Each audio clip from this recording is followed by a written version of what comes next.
आपण पाहत आहात RK न्यूज, बातमी तुमची, आवाज आमचा।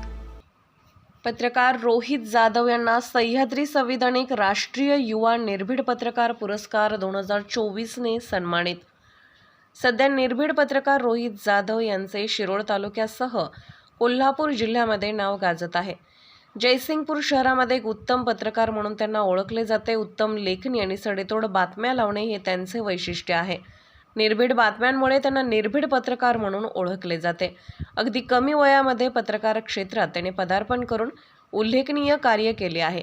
पत्रकार क्षेत्रात काम करत असताना अनेक सामाजिक प्रश्नांवर त्यांनी वाचा फोडली आहे।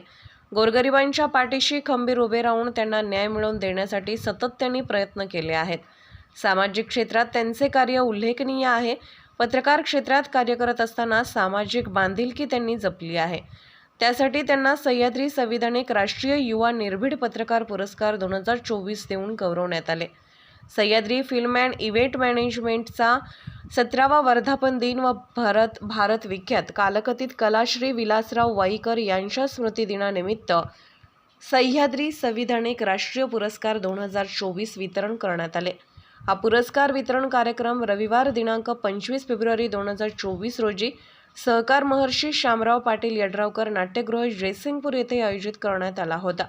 या कार्यक्रमास गुरुवर्य उमेश पप्पा तागुंदे पुणे, माननीय श्री ज्ञानेश्वर उर्फ माऊली कांबळे, जगातील पहिली तृतीयपंथी लोकनियुक्त सरपंच माननीय श्री मिलिंद कृष्णाजी शिंदे, सदस्य रंगभूमी प्रयोग परिनिरीक्षण मंडळ मुंबई, माननीय श्री दगडू माने सिने अभिनेता व ज्येष्ठ पत्रकार, डॉक्टर गणेश विलासराव वाईकर, संस्थापक अध्यक्ष Sahyadri film and event management Hirkani news, doctor स मीनाक्षी गणेश वाईकर, संचालिका सह्याद्री फिल्म, माननीय प्राध्यापक डॉक्टर गौतम सावंता प्रज्ञा सूर्य, माजी अध्यक्ष बालकल्याण समिती सांगली, माननीय श्री धनाजी यमकर, उपाध्यक्ष अखिल भारतीय मराठी चित्रपट महामंडळ, त्याचबरोबर महाराष्ट्रातील अनेक दिग्गज मान्यवर, जयसिंगपूरमधील नागरिक मोठ्या संख्येने उपस्थित होते।